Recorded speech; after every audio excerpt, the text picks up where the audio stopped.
bit more seriously. So I want to talk about what I call the structure of definition in ETA 2 and 3. And I mean, the material is not fully under control, so I would be very grateful for any comments you have.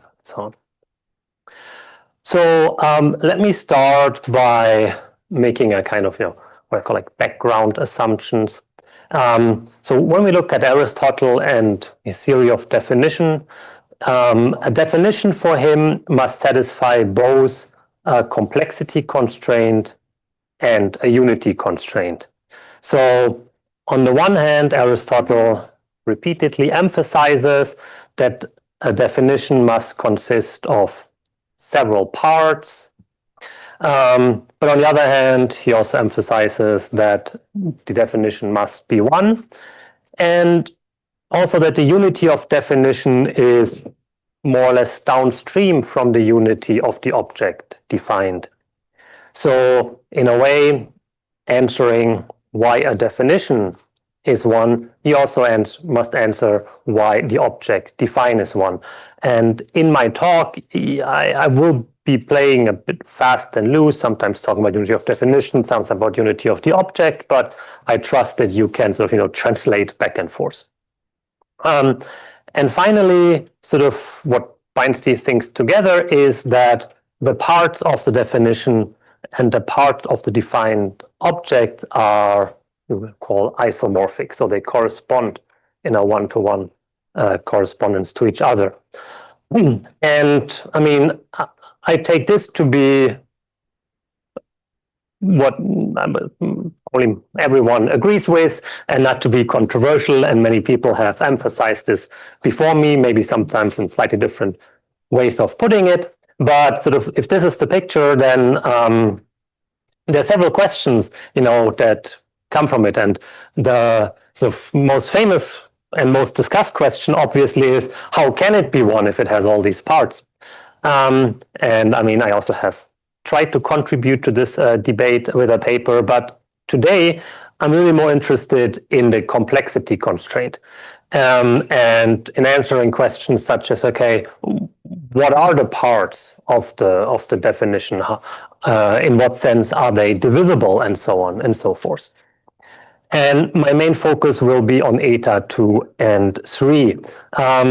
So for those who are sort of Aristotelian scholars and know these texts, sort of there is a kind of subtext in what I'm doing, which is also seeing how ETA 3 can fit into the larger project of ETA.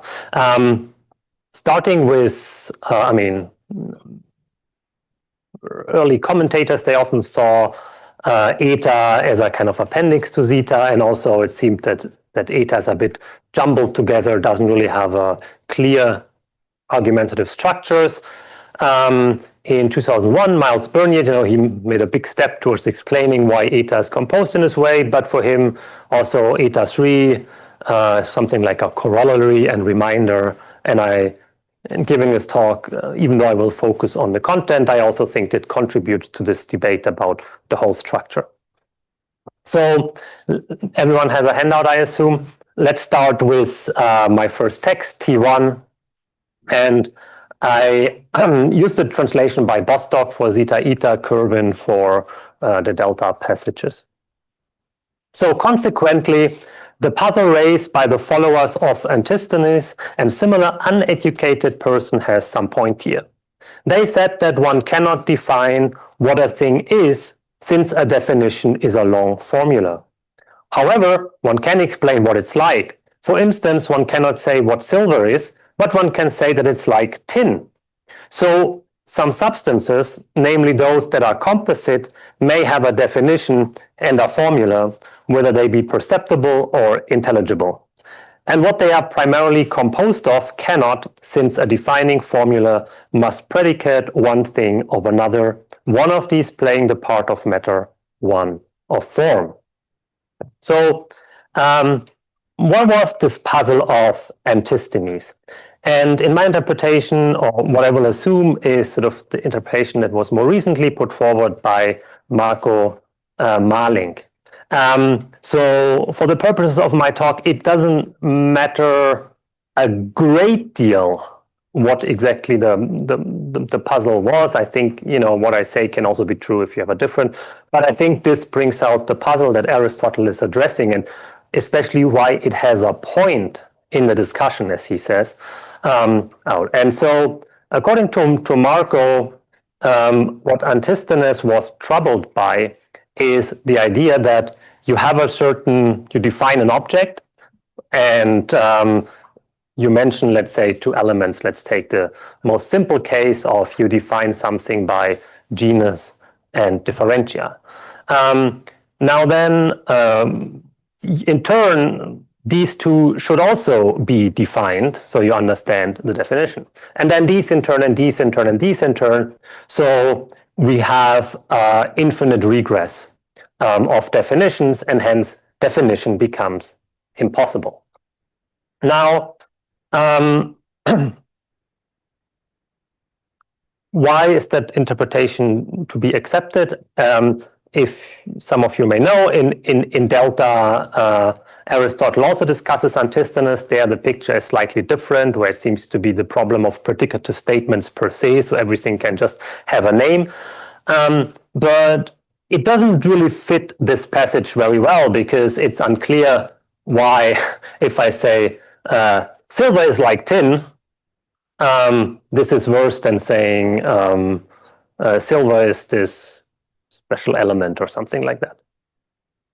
And second, I mean, as he says, it's a long formula, and so this indicates that it's not just one predicative statement. And finally, a point that Marco raised attention to, when Aristotle speaks about these uneducated person, he often has people in mind that are not or haven't attended the course on the analytics. And in the analytics, I mean, we have a very similar structure about demonstration and also about definition, where Aristotle says, well, a demonstration, so you cannot, so let's say, if all knowledge were by demonstration, then we would have an infinite regress. So the principles of demonstration, they cannot themselves be demonstrated. Okay, so if this is the puzzle, then I think it's easy to see why, in the present context, this puzzle has a point. Because Aristotle is discussing definitions, and both he and sort of his main interlocutors in Eta 3, Platonists, agree that definitions must be complex. So now, of course, the question then is, okay, Aristotle, why are you doing so much better? And his answer seems to be that, well, we make a distinction, and for those who are Platonists, this is, of course, reminiscent of the Theaetetus. In fact, 1 and 2 seem to be almost quotes from the Theaetetus, namely, a composite substance can be defined, and that the primary constituents of the composite substance cannot be defined. And he adds a further condition, 1 and 2, hold, so that a composite can be defined, but the primary constituents cannot, if the definition indeed signifies something of something, and the one must play the role of matter, and the other of form. Now, I take this to be Aristotle's own theory of definition. And that is not accepted by everyone. So some people think, this is still part of sort of what Antisthenes thought and so on. Or, you have a Theaetetus style argument that then you say, the elements cannot be defined, but the composites are just some of these elements, so they cannot be defined after all. But I do think that this is actually what Aristotle wants to say. I mean, one indication is the mentioning of matter and form, which are sort of Aristotelian terms. So this is a first indication. But also second, and now I'll come to the next bit of my talk, in the chapters earlier, especially in Eta 2, but also Zeta 17, Aristotle subscribes to precisely this view that in a definition you have a predication of form and matter. And that's what I call, following others, causal definition. So I will read out T2. Just as in substances, what is predicated of the matter is the actuality itself, so in other definition, it is what is closest to actuality. For instance, if we have to define a threshold, we shall say that it's wood or stone in such a position, and similarly a house is bricks and timbers in such a position. Or in some cases, there may also be a purpose to consider. And to define ice, we shall say that it's water congealed or solidified in such a way, and harmony is such and such a mixture of high and low, and similarly in other cases. So from this, it is clear that where the matter is different, the actuality and formula is also different. For some things, it is the combination, for some, the mixture, and for some, another of the things we have mentioned. So here, this is the sort of after, what comes after where we have stopped yesterday. And I mean, there's going on in this passage, but so for me, really, the crucial point is that in substances, the actual itself, which is the form, is predicated of the matter, and this is sort of reflected in the definitions. So if you define a threshold, you say it's wood or stone, which is here the matter, or the underlying thing, in such and such a position, which corresponds to the form or actuality. So to define the threshold well, you mention sort of both the matter and the form, the one predicated of the other. And this and what he is using here, these kinds of definitions, are known in literature now as causal definition. You have T3. I'm not going to read this out for time matter, but sort of we'll come straight to the summary. So he relies on a method he sort of lays out in the Postanalytics, book 2, 8 to 10, and extends then to hylomorphic composites in the metaphysics. So in Postanalytics, it's a bit unclear whether substances are defined this way. Some think yes, others, like David Bernstein's, think no. But it is clear that when we come to hylomorphic composites in Zeta 17 onwards, they are defined like thunder and eclipse in the postanalytics, more or less. So take the example of the syllable ba. You have the syllable ba. How do you do it? Well, you first identify the matter, the A and the B, the two letters, and then you ask, why do the A and the B constitute the syllable ba? And the answer you will give is something like, well, because they're arranged in precisely this way, with the B before the A. And this you can then display as a definition that ba is defined as the letters A and B so arranged. Now, of course, if, which what I talk about, causal definition, one could add more, but I hope that this is sort of a picture that's acceptable and you kind of get the gist of what he's doing. Now, for my purposes, I want to highlight two aspects of that, which will become important. The first is that these types of definition always presuppose complex objects. So they must consist of, well, if we follow Zeta 17, existentially independent material parts and a form that is predicated of the material parts. So in our example, A and B are the material parts. And as Aristotle says, you know, the A and the B, they can exist without forming the syllable ba. They could be just a heap.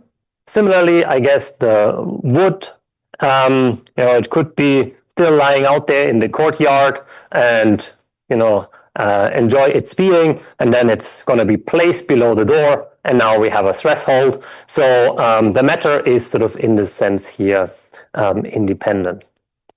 And the object has these two constituents, the threshold or the syllable, namely its material parts and then a form which explains why these material parts actually constitute the thing. So the form has the special role, as he puts it in the Analytics, to explain both why it is and what it is. So predicating the arrangement of the two letters both explains why the syllable bar exists, but also explains what the syllable bar is.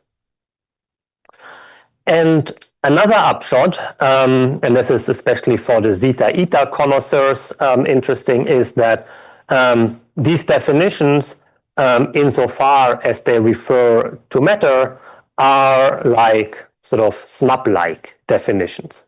So when Aristotle talks about the definition of perceptible substances, he tends to say, oh, they are defined like the snub. Now, what is the snub? Well, the snub is sort of a concave nose. Now, if you want to define the snub, you can't just define it in terms of concavity. You must make clear that the snub is concavity in noses. So nose has to be mentioned in the definition of the snub. Similarly, it seems if you want to define the syllable bar, you must specify that it is an arrangement of these two letters, the B and the A. So in that sense, there's always matter mentioned. Now, yesterday we had a very short discussion with Martin on matter. So obviously, this is probably not sort of a particular matter. I'm inclined to think that the matter mentioned here is sort of what Aristotle calls universal matter, or matter taken universally. But again, for our purposes, it does not play a huge role. The only sort of thing where I sort of would dig in my heels is that the matter mentioned should not be part of the form, as for instance David Charles and Michael Paramatzis assume, because the whole causal idea seems to sort of be in tension with the idea that the form is already or has already these material features.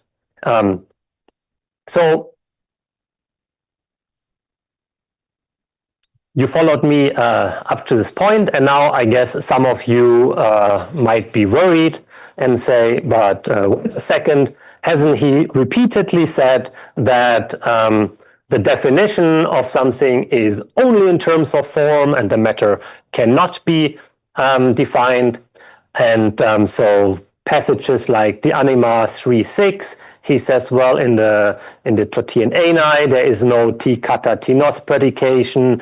In Metaphysics zeta 4, his example is the pale human, which is said allo kat allo, and he makes clear, again, in a strict definition, there should be no such predication.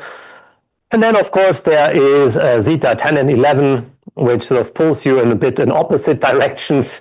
But there is a big debate about what to do with it. Again, I think ultimately the sort of purists who think it's only in terms of form cannot be correct. But for the purposes of this talk is, well, whatever, and I do think that eta and sort of solves problems from zeta, but I won't sort of dive into that. But I have one sort of passage which I take to be addressing the problem head-on in eta, at the beginning of eta 3, which is text 4. I'm going to read out, and which I think will show that the matter is mentioned. So what he is saying here is one must bear in mind that sometimes it's not clear whether a word signifies the compound substance or the actuality and shape. For instance, whether a house means a shelter made from bricks and stones placed thus, the compound, or just a shelter, the actuality and form. Similarly, whether a line means duality in length or just duality, whether an animal means soul in a body or just a soul. for the soul is the substance and actuality of a certain kind of body. Animal might indeed be applied to both if it's not expressed by a single formula, but with reference to a single thing. So what I take this passage to be saying is, look, if you are challenged to define house, define the house, you must be aware of a certain ambiguity. And the ambiguity is that, well, I can both call the form a house, and I can call the composite of matter and form a house. And it's not on your handout. I mean, later, a couple lines later, he seems to express some reservation about the idea of applying the name to the form, but here he seems it's okay. So why must you be aware of this ambiguity? Well, the reason that's apparently given is you can both the form and the matter composite call a house or an animal. However, these are not expressed by a single formula, but with reference to a single thing. And indeed, in Zeta 11, Aristotle noted that Platonists make precisely this mistake by thinking of line as simple two-ness and not two-ness in length. So what I want to take from this passage is, well, the way sort of to partly diffuse this tension between our definition solely in terms of the form or definition in terms of form and matter is that there is this added ambiguity that the object of definition can differ. And depending on what you define, you might either end up with something which is pure from all matter, i.e. the form, or you have the composite, which actually includes the matter. So it's not, and he also seems to suggest that it's not the same formula, so you cannot simply define the composite in terms of the form.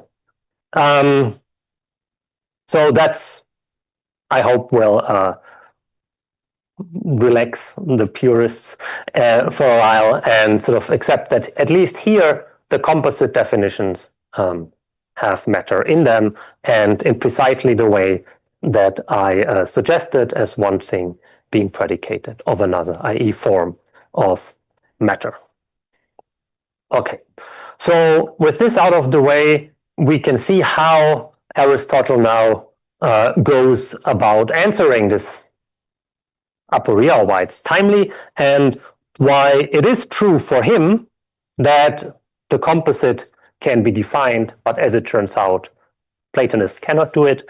And then I will also make some suggestion what the simples are. So I'm now on the middle of page 3 of my handout. A composite can be defined. So Antisthenes aporia picks up this passage T5. So in text 1, there is a hoster, therefore translated as consequently, and I take it that this consequently probably reaches all the way back to T5.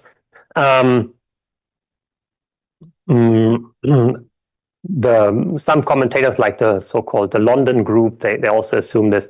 We can discuss it in the Q&A. I have some idea how the middle part is integrated, if you're interested in that, but for now I will skip over this.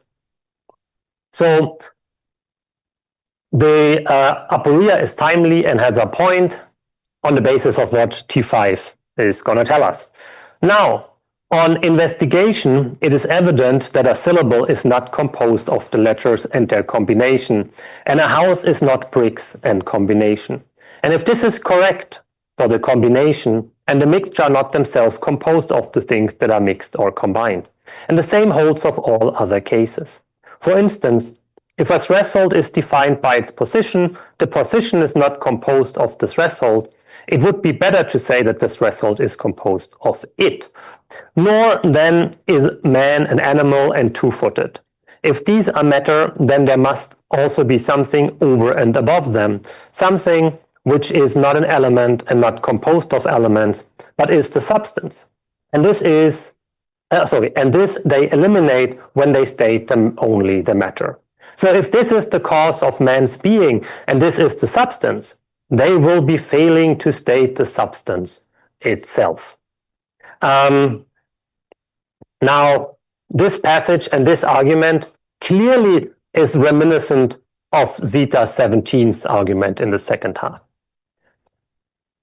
However, on closer inspection, it's actually quite tricky to say what exactly is going on. And in fact, it appears a bit garbled. And Dan Devereux, in an article in 94, actually used this passage to argue that sort of zeta supersedes eta, because this obviously is a very garbled version of what he says very clearly in Zeta 17. And I mean, I agree with Dan that this is garbled, and the main difficulty of the passage is finding a good interpretation of ek, the Greek word ek, which is translated by Bostock as composed of. But the controlling idea, I take it, of this passage is that one must recognize two kinds of constituents with different roles. So the form, which is the cause of being, and the unifier, and the material parts. And so when he says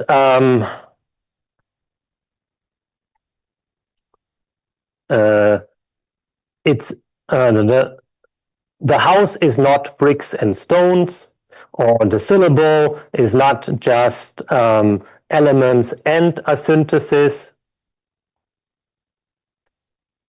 This points to the idea that, well, you know, it's not just enough to say, oh, I have a kind of form-like abstract element which I add to the matter, and this does the explaining. Because it also makes a big difference how you treat that formal element. So what is it doing? And so the form is not just added to the material parts, as if it were another matter-like entity. And the problem of Platonists in this sort of framework, I take it, for Aristotle is precisely that they assign the same role to all the constituents in a definition. So, for instance, in Zeta 14, he does say that, you know, for Platonists, the genus and differentiae, they are constituents of the definition, self-existing, and so on. So what counts as matter and form, and I think this is what this argument calls attention to, is not sort of the simple view, is it made of matter or not? It's rather, what kind of role does this thing play in the compound? Is it, you know, the uncombined things, elements that get combined, or is it sort of the unifier and the cause that explains why they are combined? And so when Aristotle says, well, look, when they define human as biped animal, they are stating only the matter.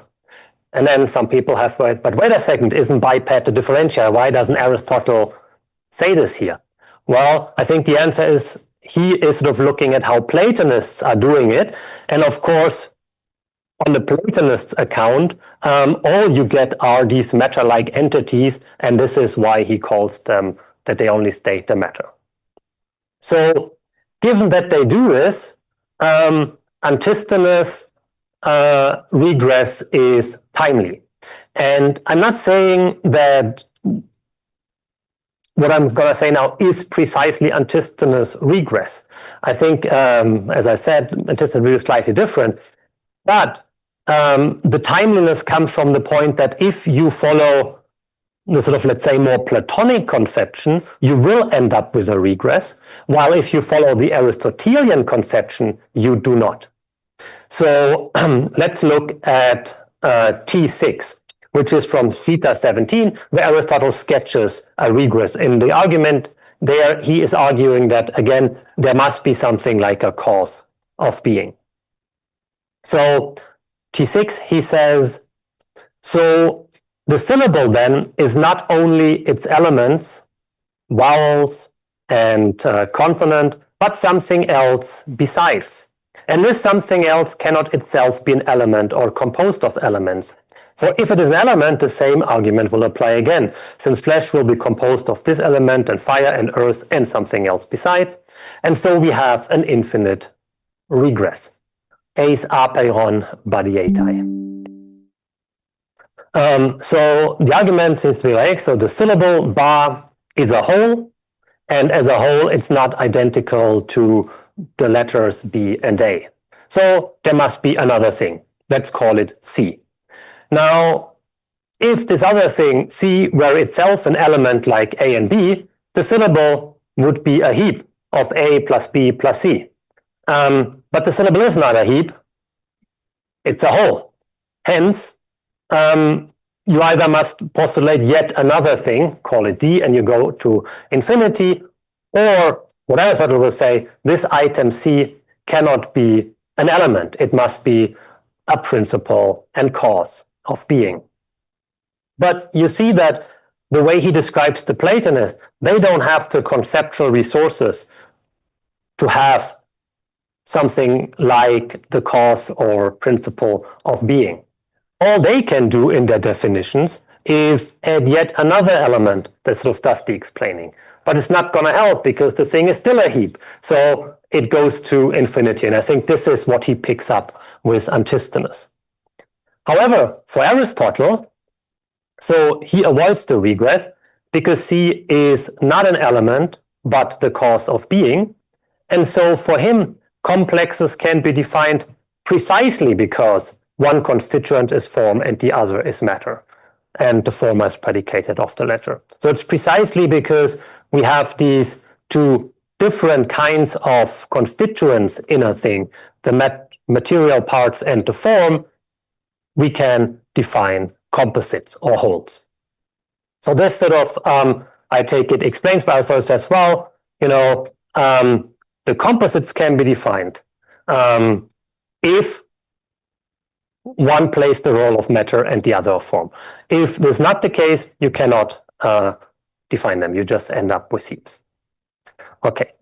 Now let's move on to the next question, namely, what are the primary things that cannot be defined? That's sort of in the middle of page 4. And that's I would say the trickier part.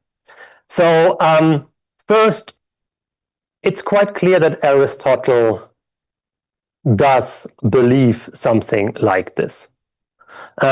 First, immediately following our passage, he has a comparison between definition and numbers.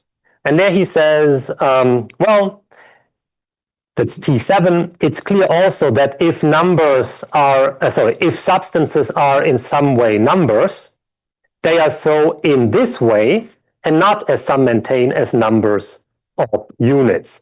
So who did think that substances are numbers? Well, the Platonists. And now he says, well, if they are numbers, then they must be numbers in this way. What is this way? Well, the immediate preceding passage is T5. They are numbers in the sense that, they are composed of form and matter, and you can take these two constituents, if you like, as a kind of numbered collection, so a thing that you can number. The Platonists, on the other hand, they think of it as numbers of units. So the elements here are all units. And then he says, well, the definition is a sort of number. So he says, well, the definition, you can treat it as a kind of number. And then he goes on to outline in which way they are similar.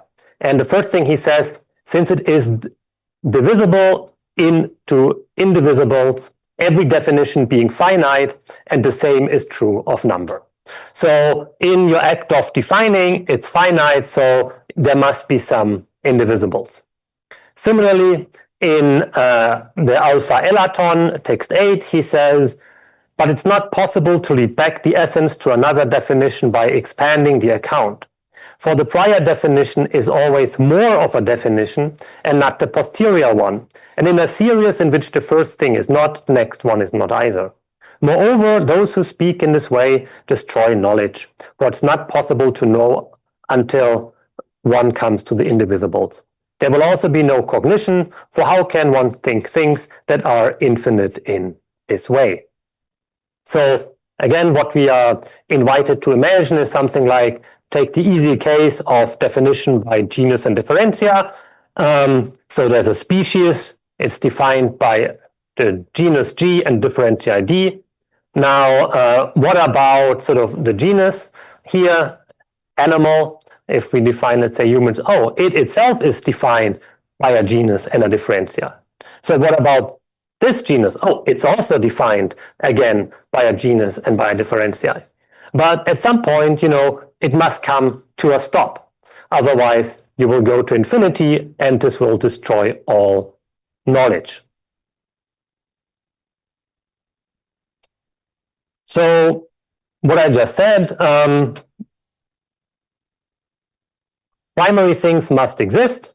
And since the composite substance is composed of form and matter, it's quite natural to think that the primary things are the ultimate formal and material constituents here. So you take a form, the form has parts, and then these ultimate parts.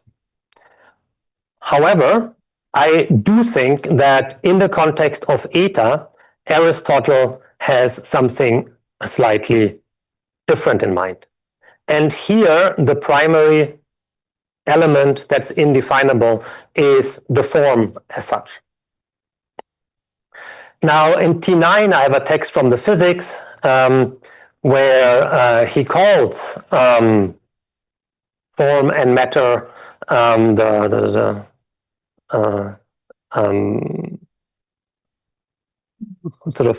that everything is from the subject and shape, and these are the things out of which things are primarily from primary things. So it's not that he would never call form itself a proton, but of course that's very little evidence, because typically, admittedly, prota refers to, let's say, the ultimate things.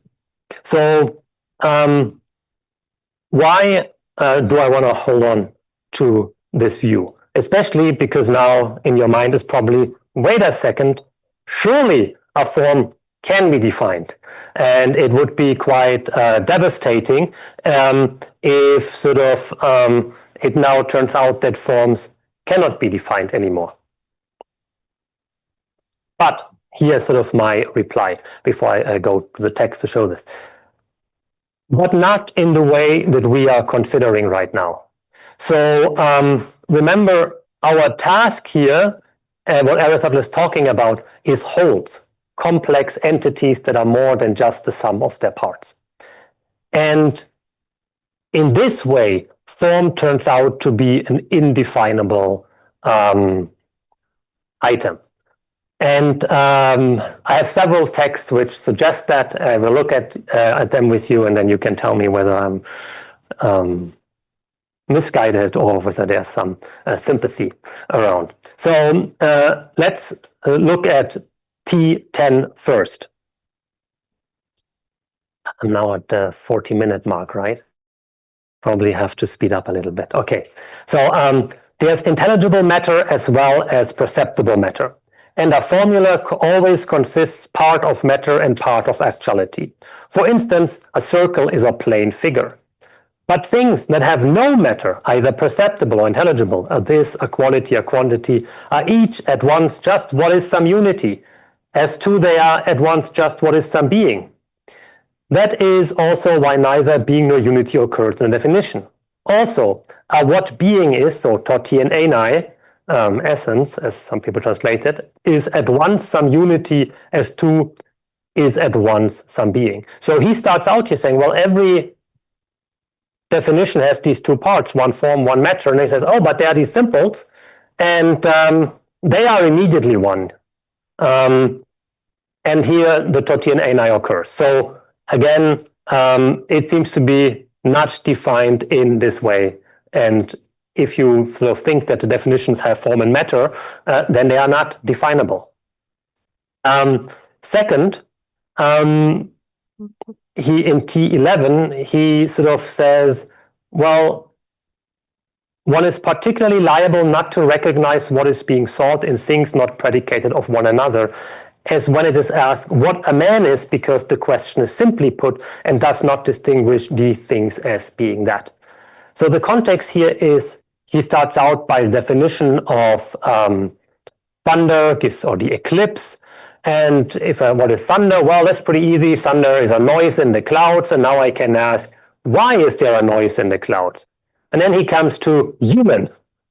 And I thought, oh, that's tricky, because now I can't say why or does this predicate belong to that subject. I cannot look for a cause in these simple items.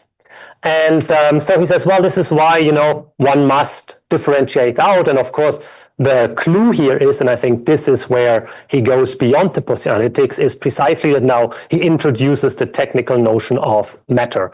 And then a bit later on in T12, he sort of returns to the simples and says, it is clear that no inquiry or instruction is possible in the case of simple things, but some other method or some method other than inquiry, you can take the genitive in both cases, has to be adopted here. So my overview, how to motivate this. Well, the T1 suggests that, so T10 suggests that essence is among the things that are immediately one. T11 and 12 say that in these cases,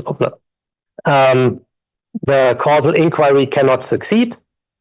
But as T12 shows, there might be a different route to grasp these items. But the important point is when he says, well, the simples cannot be defined, then the way I want to read it is, well, with our method of definition here that we are considering, they cannot be defined. Maybe there's another way of grasping them, and there better should be. He's not going into great details, but the point is that when he talks about the simples that are indefinable, he might well just mean the form, because the form, it makes no sense to ask of the form, why are these material parts the thing? Okay. Yeah, I will skip whether and how an infinite regress with forms. We can come back to this in the discussion and spend my remaining minutes on matter.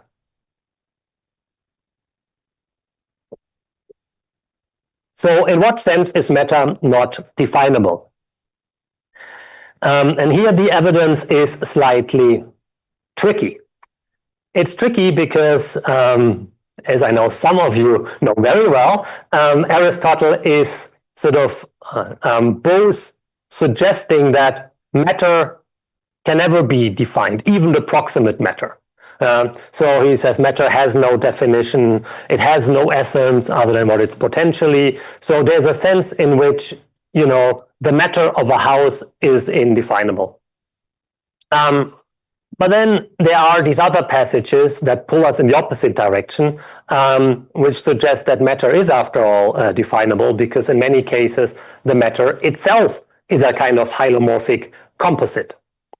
And on balance, but I'm happy to be convinced otherwise, I do think that he has here the primary material elements in mind. So that is, you have cases where the matter of something has itself matter and is a whole. And again, I'm ignoring some difficulties here. And when this is the case, it can be defined causally. However, the primary constituents are the ultimate material parts, and these can no longer be defined. So why do I believe this? Well, mainly on the basis of text 13 and text 14. So text 13 is from delta 3, where he defines element, where he says the primary constituent of any compound, when indivisible in form or kind into another form, is called an element. For instance, the elements of a spoken sound are the things out of which the spoken sound is composed and into which it divides ultimately, but which do not themselves divide further into spoken sounds that are other in form. So we have the syllable ba, it divides into the sounds b and a, but b and a do not divide further. So this is what he means. They are not sounds that are other in form. And so here we have sort of reached bedrock. And in T14, he sort of, this is from Eta 4, the chapter immediately following, he says, well, you know, if you look at the material substance, we must notice that even if everything does come from the same primary stuff or stuffs, and even if it's the same matter that functions as a principle of the things that come into being, nevertheless, there's a different matter appropriate to each. Thus, the matter appropriate to phlegm is sweet or fatty stuff, while that appropriate to bile is stuff which is bitter or something else. But these latter perhaps come from the same stuff. The same thing will come to have several matters when one is the matter of the next. Thus, phlegm may come from what is fat and from what is sweet, if fat itself comes from what is sweet, but it comes from bile by the resolution of the bile into its primary matter. For one thing may come from another in two ways, either because the one is reached via the other or by the other being resolved into its principle. So what he seems to be imagining is, so you have these two things, phlegm and bile, and now the phlegm itself has some matter which is the fat, and the fat comes from the sweet. So and then you have this other leg where the bile is, and if phlegm comes from bile, you first have to go all the way back to the primary matter, and then you go up again. But the point I want to highlight here is that the notion of the proton adihyretor, sorry, the proto or host proton and archae seems to refer to the primary material constituents. So the idea being, well, you know, you have, let's say, the syllable ba, and you define it in terms of its material constituents, the B and the A, and some form, but you can't do the same with the B or the A, because you cannot dissolve it into things that differ in form. So there are no further material parts that can be united into a whole. And as Aristotle says, so I'm now on my last page, page 7, the ultimate material constituents are neither ones nor thises. So they have no cause of unity and being, nor do they have material parts in a way.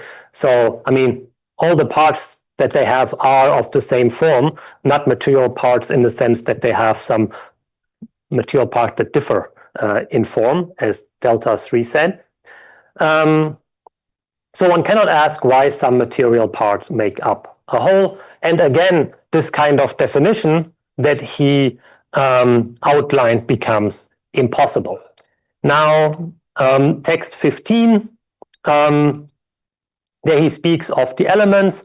He says, it's clear that these elements, earth, fire, and water, none of these is a unity, but as it were a heap, until they are concocted and some unity is formed from them. So again, they are just a heap, and heaps do not have proper definitions. And then we have T16, which is from the next book, Theta 7, where he says if there's something primary, which is no longer called pattern in respect of something else, this is primary matter.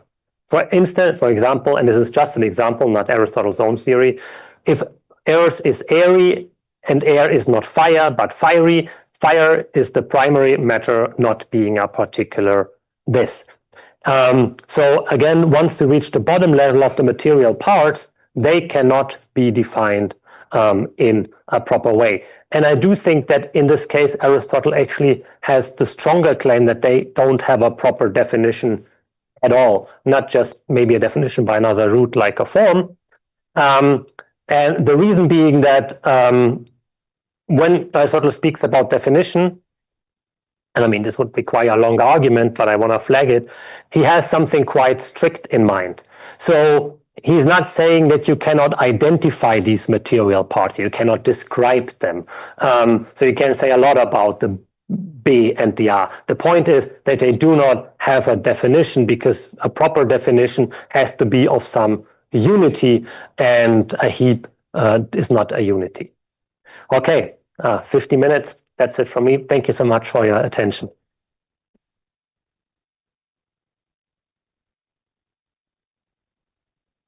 Let us resume.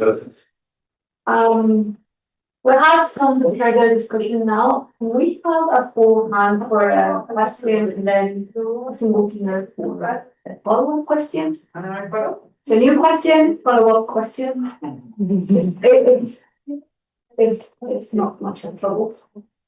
Are you okay with that? Yes. Okay with it. Oh, and use the fingers wisely. So we can start with your questions, Ricardo. Okay, thank you very much, Christian. I wanted to ask you, I mean, this whole idea of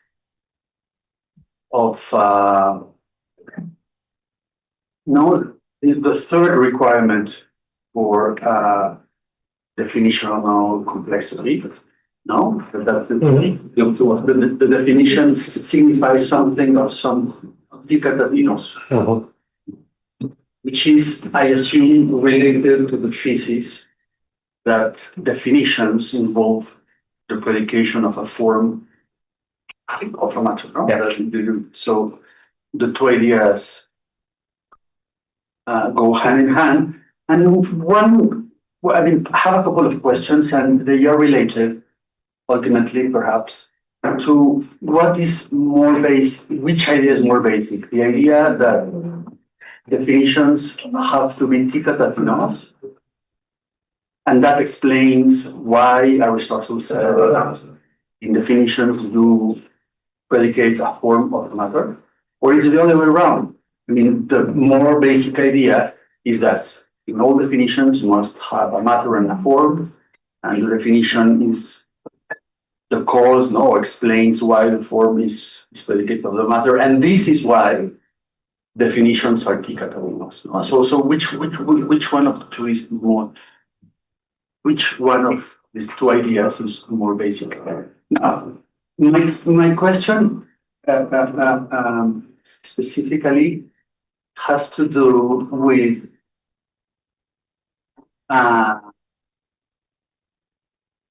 well, I found very disquieting, your thesis that,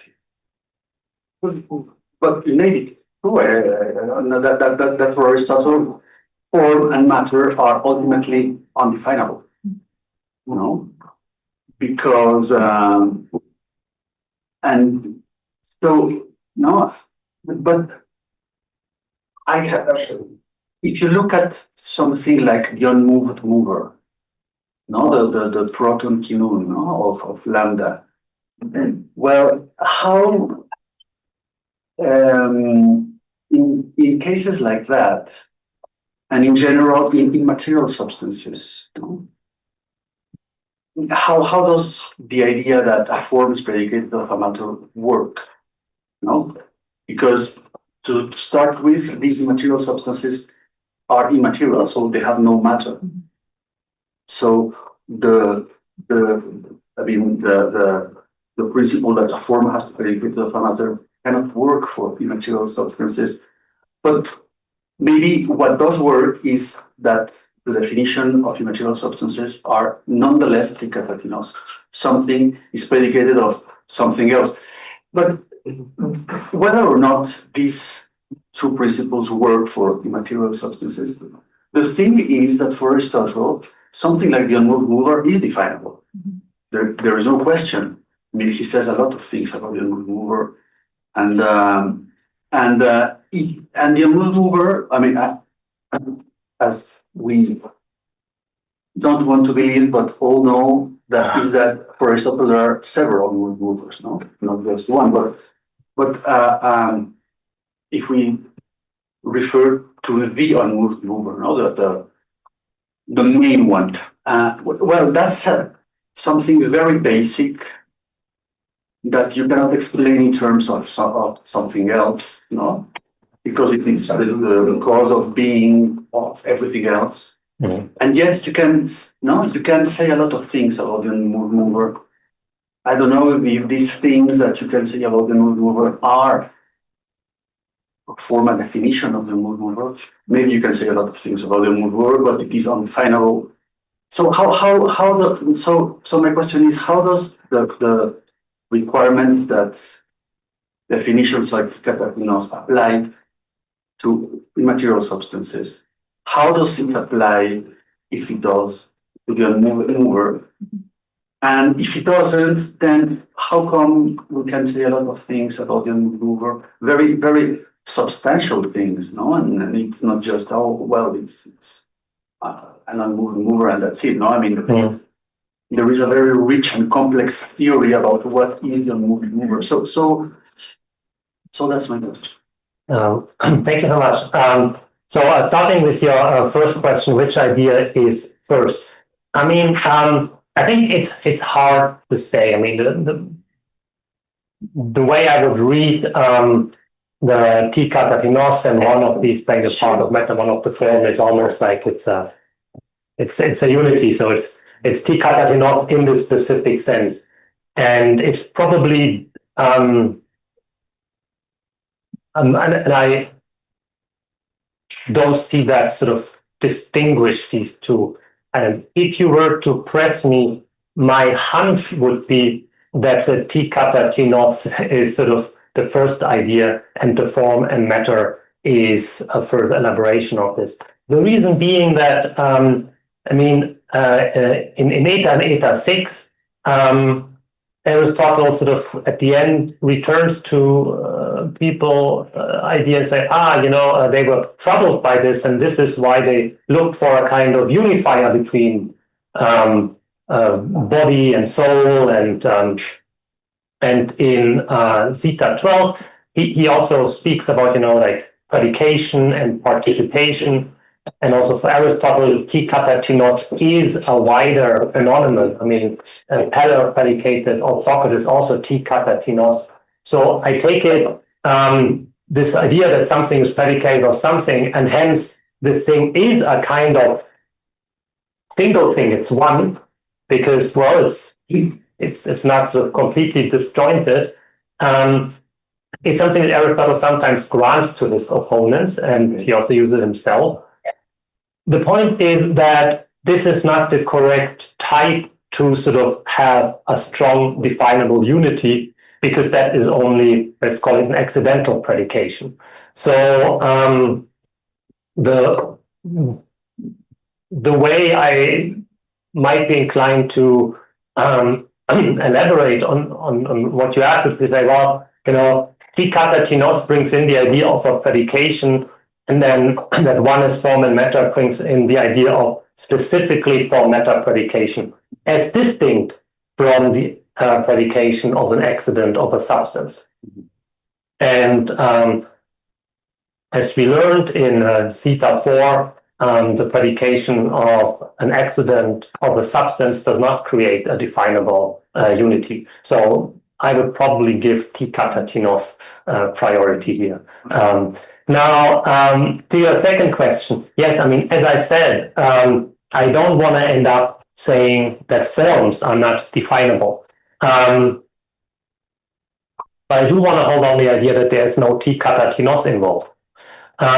So my way out there, you think this is a boring way, is that what I tried to offer is a kind of contextual reading of this passage here. So he's not sort of discussing all routes to knowledge, let's say. And as he says in Zeta 17, there might be another way of grasping these things. So clearly we can grasp the unmoved mover and we can grasp the form. The point being is sort of the way we try to grasp here by these causal definitions. These cannot be defined. And if you think of, and I kind of skipped over this part of what we want to do is stop a regress. Yeah. So you have a human, and then you say, well, clearly, the material parts, they're not a unity in virtue of themselves, so there must be another element which unifies them. And now I take it, but what about this element? Does this element itself need another unifier? If you say yes, it also has material parts that get unified, then you have another regress. So I take it that Aristotle's answer lies in this, when he says, well, but the soul and the essence of soul, they are the same. So what we cannot do and what we cannot define it in the way that we define the human. And in this way, it is indefinable, though, of course, there might be another way to grasp what it is, a different kind of definition. So,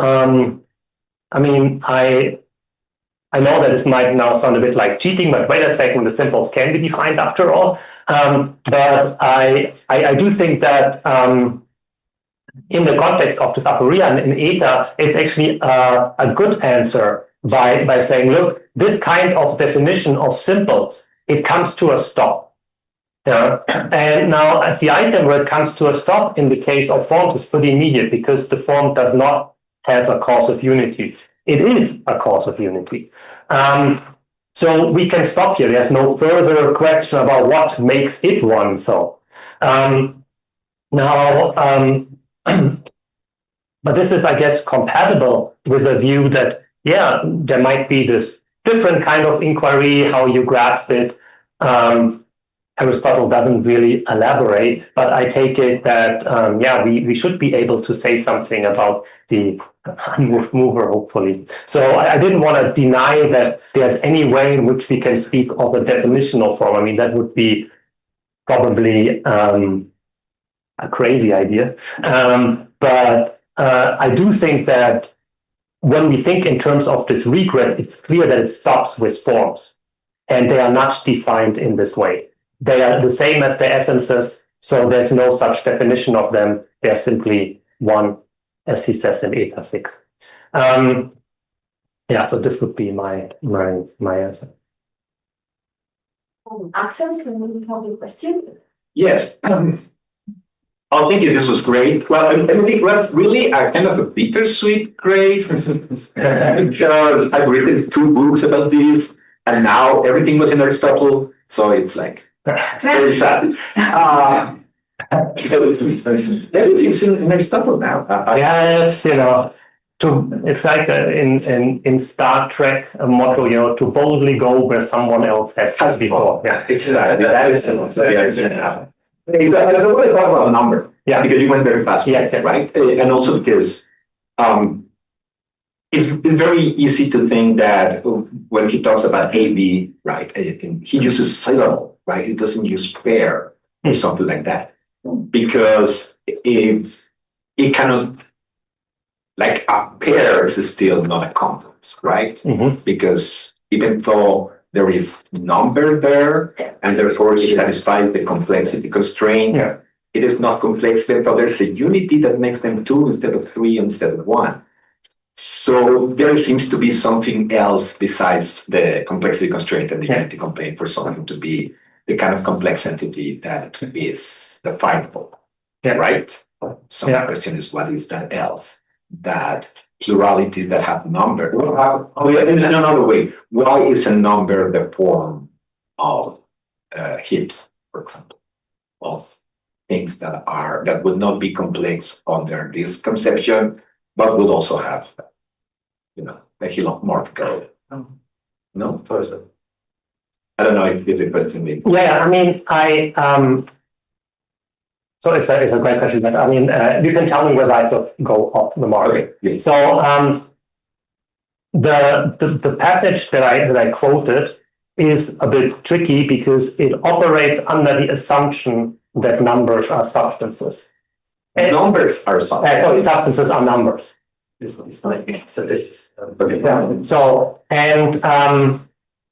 Now Aristotle thinks, well, this is something that Platonists believe. And later in New he discusses a lot of this.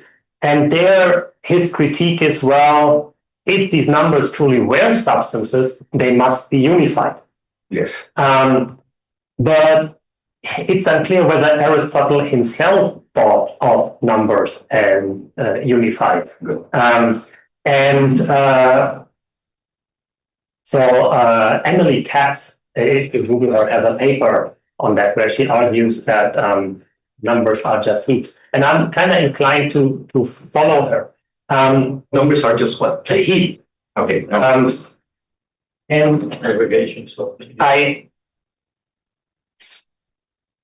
take it, I mean, it's a bit tricky to say. I mean, so the number for Aristotle sort of seem to be two things, i.e. once the number things, and then is something what he calls the number by which we count. Good. And now the number by which we count, it must be something like, well, the 5, which I am used to count the 5 cows. And this, I take it, sort of goes towards addressing your question, namely, there still seems to be some sort of operation by someone counting, which sort of, groups these 5s together. Exactly. And gives them unity. And gives them a kind of, quasi-unity. Quasi-unity, another unity. Because I take it that this is a unity which is sort of solely imposed by the counter, and it's not sort of an intrinsic unity of the object. So so for Aristotle to be a unity, at least you have to be continuous, let's say. Even better, you have a single form. And numbers or collections of objects or heaps do not pass this test. So the 5 cows on the meadow are just 5 cows.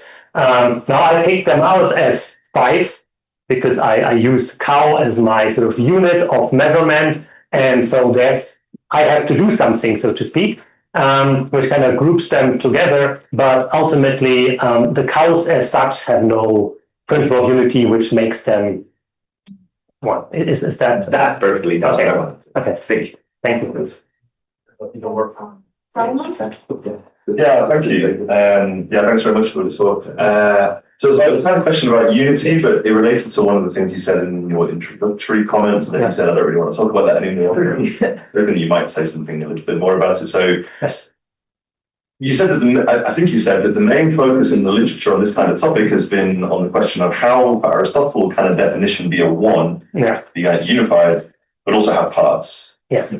I'm not an ancient philosopher at all, so that puzzle seems to me not very puzzling, because kind of the contemporary philosophy, at least, we're really used to thinking of things that are made up of parts or elements or components in other ways that are themselves definitely ones.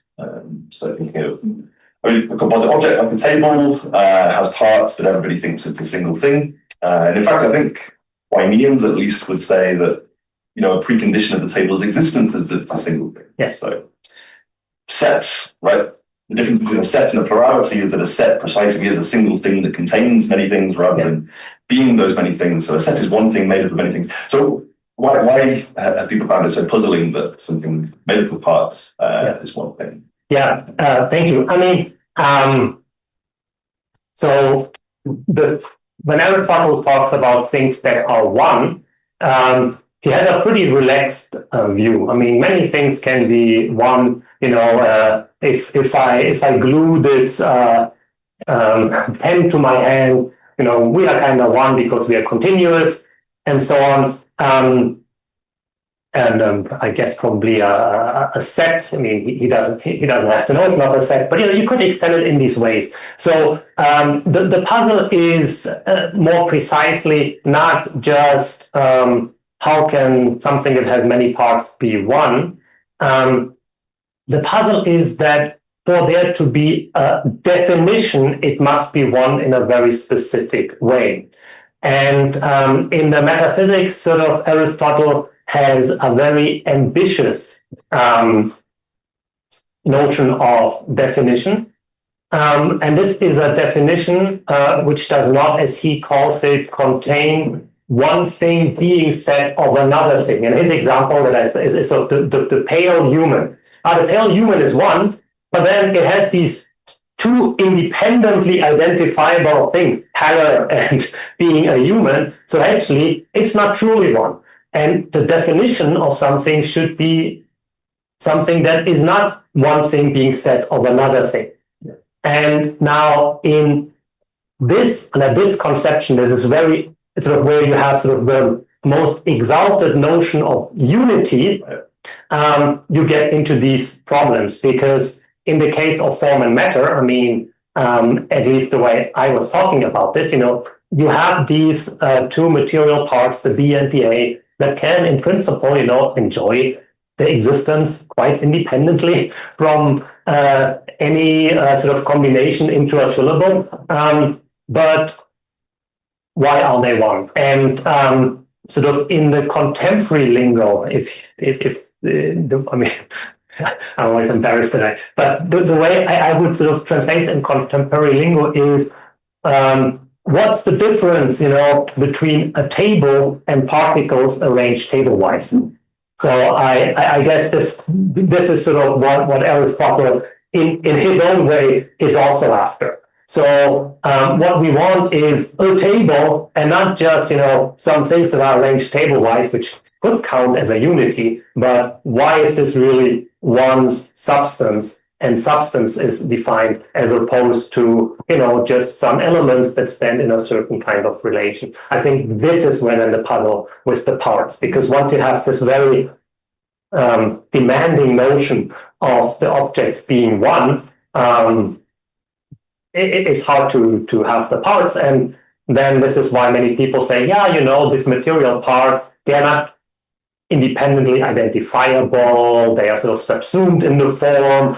So we actually have something that doesn't really have parts after all, and so it's a long discussion. So, thank you. Can I have your question, Evan? Yes, thanks a lot, Christian, for this fantastic talk. I have two things to say immediately. One is it's about the last part about the idea that there is no possible condition of matter. Mm-hmm.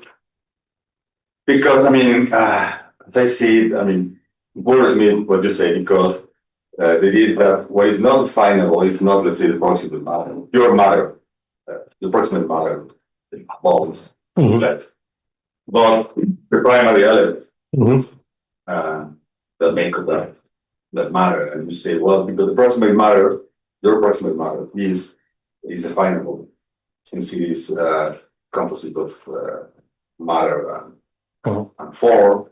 It has matter, so it must have also this kind of form, and so it's a kind of whole. So my question is whether that is not problematic for the unity, Yes. the unity strength, because if it is a whole and if it has matter, if it is definable, then it seems to be a subject in itself, by itself, and so the matter is also another subject by itself in a sense. And so we have two subjects. How can two subjects be one? So we have to deal again with the same problem with unity in this view. But rather, and I thought that the more traditional way of taking matter was that people wanted to say, well, no, the things that we have only one thing, because matter is nothing in itself. It's just potentially, and so it becomes actually what it is just because of the form. So you don't have two things, just have one thing, which is you have two subjects. But in this view, it seems that there is a risk of saying, well, there's a matter, and you can find that, and there is a form, and so there are two things. Yeah, as I said, I'm happy to be convinced otherwise, and in fact, my former self argued for such a position once, or entertained it. So the problem one runs into is, as you noted, that Aristotle has this doctrine that no substance can consist of substances. in actuality. Yeah. So, but so if matter were itself a definable whole, it would presumably be in actuality, and so it would not be a requisite unity. So better to say that matter as such is never definable. And I think that there is a case to be made for that, namely, if we consider, let's say, the matter of a house, we are considering not just a single brick. We are, like basically, we come to the construction site and everything is sort of lined up, or we get our IKEA shelf delivered. We open the box. What is this? And the only answer that seems to be available is, well, this is a shelf in potentiality.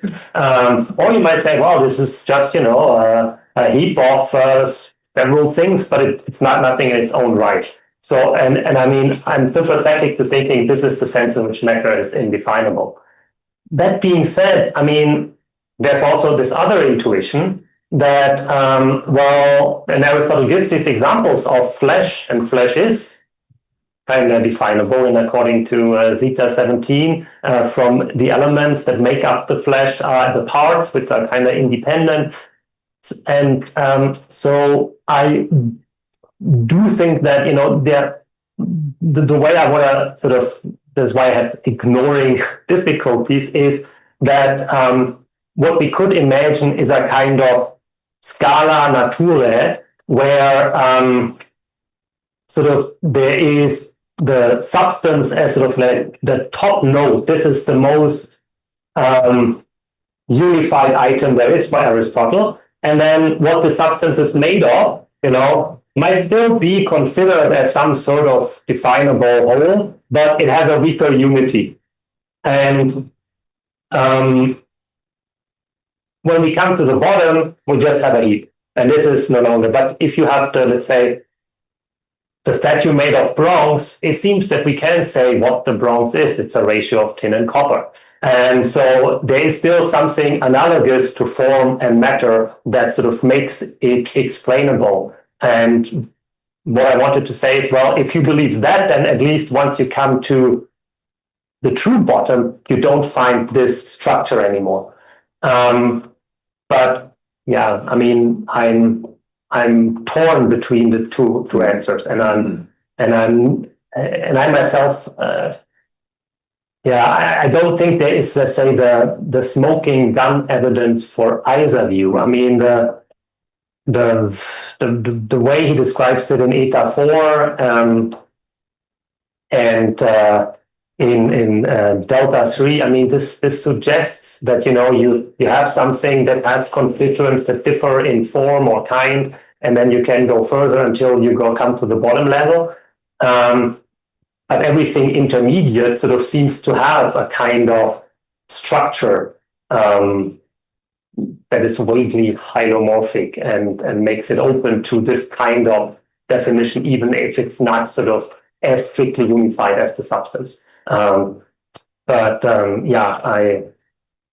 torn. And at the bottom line is we have plurality of yes. portions of other. Yeah. And I mean, I also think that, I mean, I argued for it that, Aristotle treats masses as relevantly similar to pluralities. So, the water here in my bottle, for him, you can treat it as a plurality because you might say, well, these are 7 portions of water or 8 portions of water. There's no principal distinction how we would sort of individuate a mass. So it's sort of held together by the bottle. That's the water in the bottle, but qua water, it does not have a proper principle of, sort of dependency, as people would say. So, and this is why I think he thinks of them as heaps. The heap of the B and the A, and a portion of water is for him relevantly similar, even though we might be inclined to make a distinction between the pluralities of discrete elements and mass terms. So can we say that we have now 2 unit problem? How this many can be one matter, how the matter flow, the form can be one thing. Yeah, I mean, I don't think that you have to say that the matter is one at the bottom. So I think that he's happy to say this is not one, this is just a heap. And insofar as it's one, it's one because it has a kind of shape.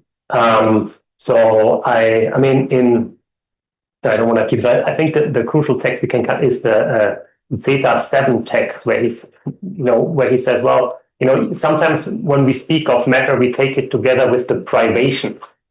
And so a lump of bronze is sort of, something else than just the bronze. And the bronze is the matter. Okay. Yes, thank you very much for this. I have a question about, I think that I sympathize with your view that we have two projects of definition. One is from the composites and one is from the form and maybe also the matter. We can discuss that later. And that Aristotle from Zeta 17, it is just focusing in the project of the composite substance.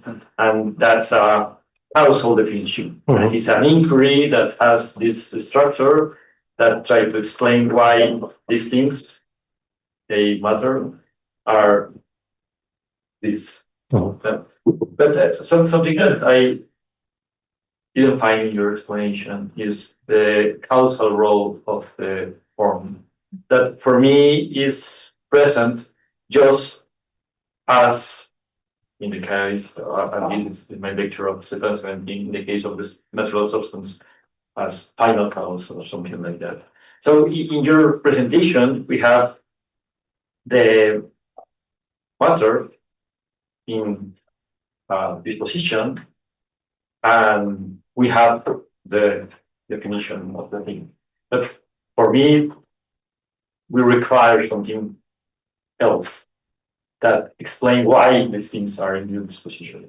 So I think this is the question that we have just about the complete definition. But for you, is this complete? If I said we have matter and we predicate from the matter the position, and that is the definition because I have in that case matter form predicate of the matter. Yeah. I mean, I didn't address it because these complexities I thought were not sort of super relevant. So I guess in the case, of the syllable, you have a clear sense how the arrangement of the B before the A produces bar from A and B. Now, in the case of proper substances, of course, you probably have something like a final cause. It's not just an arrangement. And I mean, in the text, T2 is quite cheeky in that regard, that in the parentheses we get, oh yeah, and in some cases there may also be a purpose to consider. Now, I do think there are two ways to address it. One is to say, well, look, just as in the case of thunder, where we have the noise and the clouds and the extinction of fire, that's Aristotle's example, and you can display it in a syllogism. So A belongs to B, B belongs to C, hence A belongs to C, and B, the middle term, the explanation, the cause, is the extinction of fire. So in the case of substances, these differentiae are actually playing the role of the A term, like noise. So you have something like a certain arrangement belongs to the bricks and stones, and the cause isn't really mentioned there. The cause would be for the sake of shelter. So what we get in eta 2 is sort of that a view where the differentiae sort of correspond to what we call the A term and what would be noise, and sort of the true cause is mentioned. And I'm happy to accept this. It's been suggested by David Charles in a publication about definition. The alternative, and the alternative is attractive because, well, Aristotle, the way he sometimes talks in Zeta 17, it seems there are only three terms. There's the matter, there's the house, and then there's the sheltering. Would be to play a bit fast and loose with these description of Horden. So they are arranged thus, they are arranged in this way, they are arranged so. And I think it's not completely implausible to think, well, it's not just arrangement, it's this very specific arrangement. But of course, this very specific arrangement can only be understood as a very specific arrangement if you think, because it is an arrangement for the sake of shelter. So one way to sort of say, well, the notion of differential, the way he introduces it, is sort of the simple way of, it's just some modification of matter, but actually probably grasping what these differentiae are brings in the notion of a final cause in, let's say, the more interesting cases like an house, and sort of the more straightforward cases like harmony or the syllable, etc. Last comment on this. If you go hunting, if you look in the postanalytics, there he treats solidification in the case of ice as the A term. So he says, why that solidification belong to water is the complete absence of heat. So there you have some evidence that maybe the differentiae are more like the A term. But as I said, I don't think it matters a lot, because what is ultimately predicated in these definitions is then the B term, and whatever your proper B term turns out to be, it's part of the definition as well as the C term, which is the matter.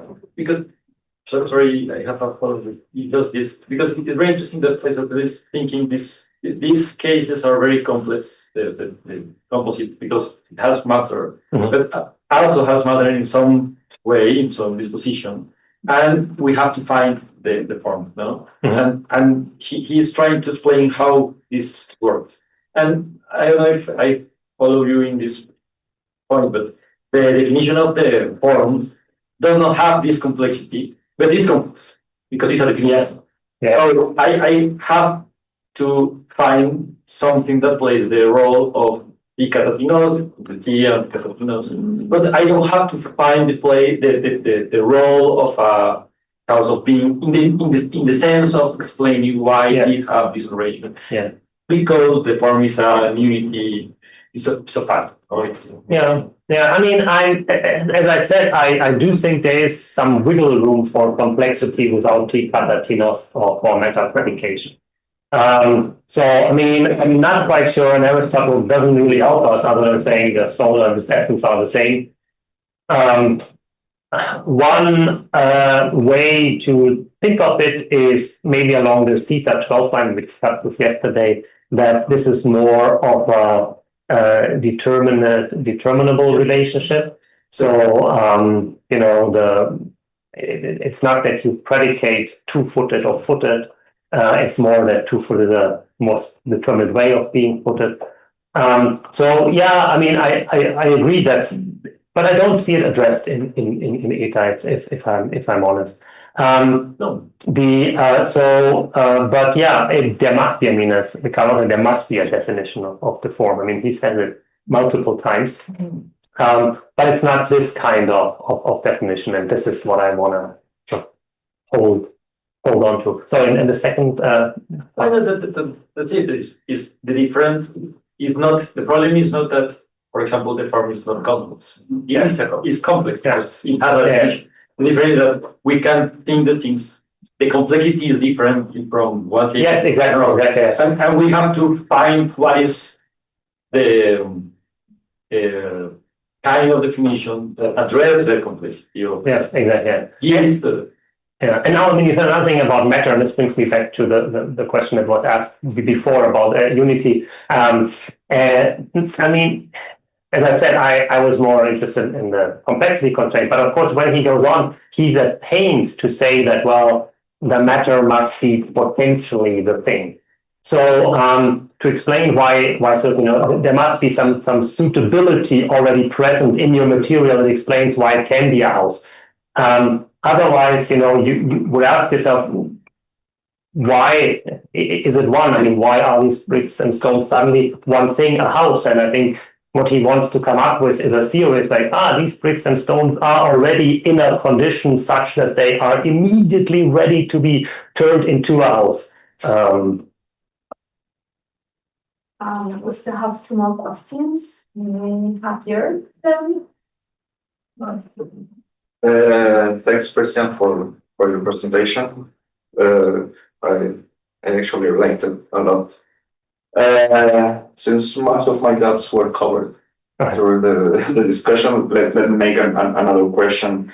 It's related to how you see your text 12, this tricky synthesis thing. Part of the tricky thing is that synthesis is denied, but then there is introduced heterostrobos synthesis, right? Which is the tricky thing to understand what he means.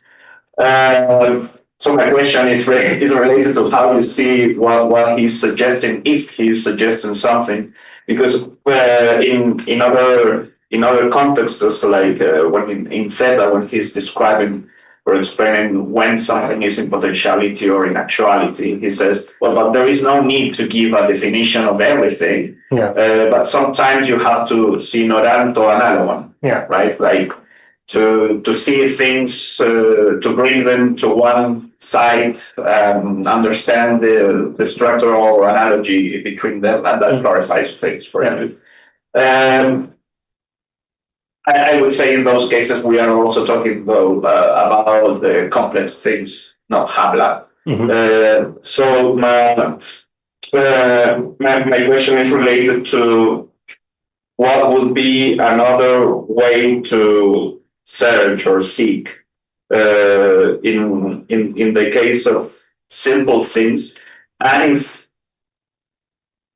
simple things have to be taken simple in what sense? Because in the Anima 3.6 that you quote at some point, sure, he begins making the difference between the noesiston adiaireton and the synthesiston noematon, like intellection of indivisibles and synthesis of concepts or thoughts.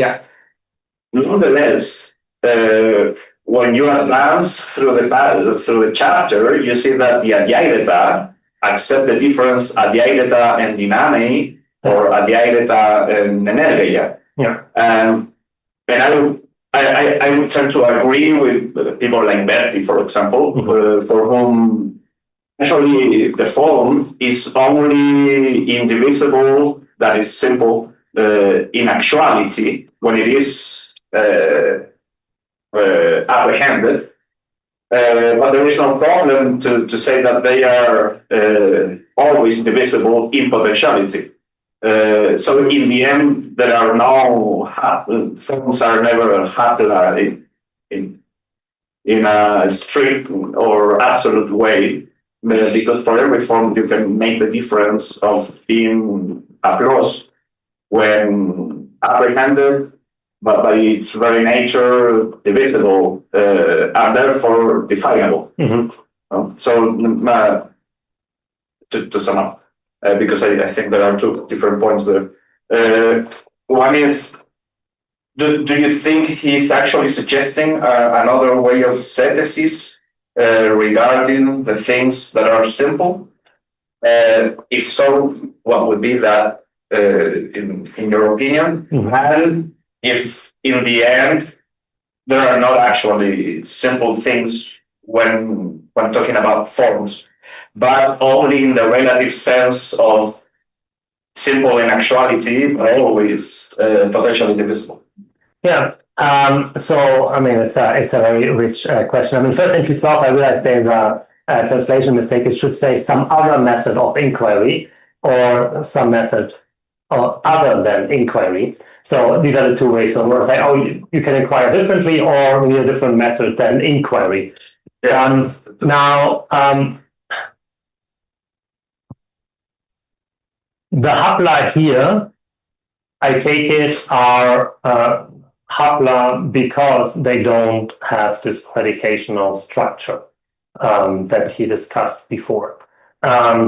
But of course, not having this predicational structure is compatible with them being complex in another kind of way. And sort of this brings me to your question. Yeah, so when he talks about forms and these are syntheta, he might still be compatible with them being, as you say, still having many parts in them. I mean, also forms probably have parts if they are definable. That being said, so in the anima, but also, I mean, when he speaks about the energia and in eta 6, it seems to me that, when he says they're immediate unities, the way I would read it is, well, they kind of set standards of unity, if you allow that expression.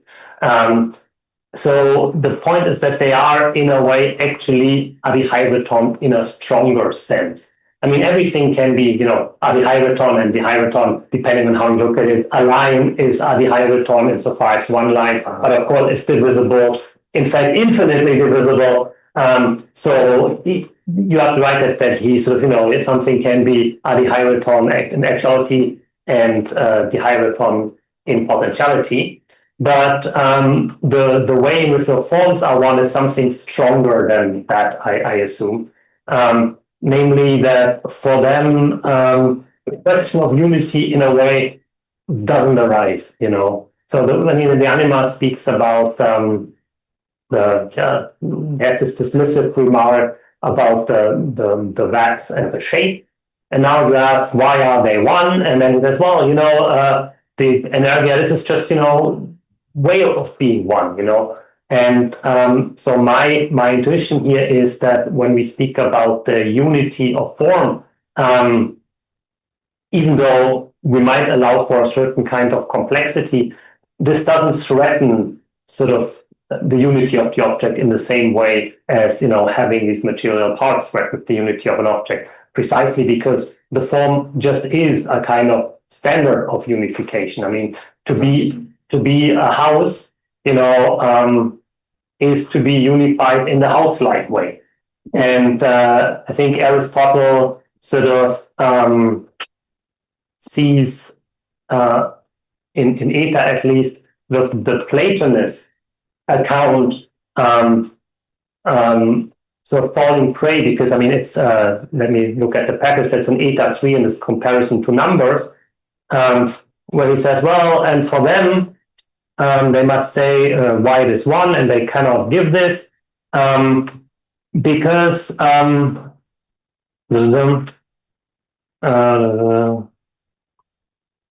but not, as Chum say, like a monad or a point, but because it's an entelecheia in a certain kind of physis.